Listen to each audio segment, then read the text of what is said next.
ఈ బీజం ఏంటి అనంటే దేవుని వాక్యం.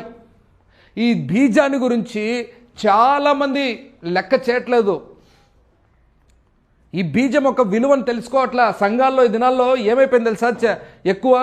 ఎక్కువ సమయం పాటలకు, ఎక్కువ సమయం ఆరాధనకు, చాలా తక్కువ సమయము వాక్యానికి. దేవుని ప్రాధాన్యత ఎక్కడ ఉంది? ప్రాధాన్యతకు విలువ ఇవ్వాలి. మనం వాక్యానికి విలువ ఇవ్వాలి. ఆదివారం ఎందుకు పాకులాడి పరిగెత్తుకుంటూ వస్తున్నామనంటే ఈ వాక్యం విని మన జీవితాన్ని మార్చుకోవాలి.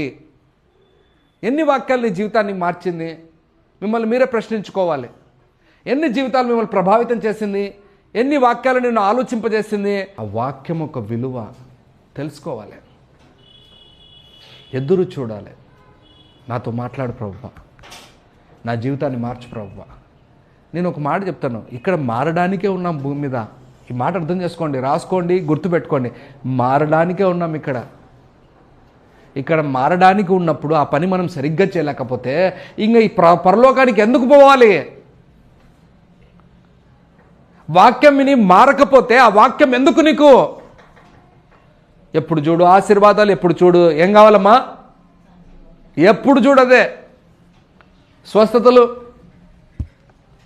యేసయ్య స్వస్థతలు చేసిన దానికంటే, యేసయ్య మరొకటి చేసిన దానికంటే ఎక్కువ వాక్యం చెప్పాలని చాలా చోట్లకు వెళ్ళాడు ఆయన.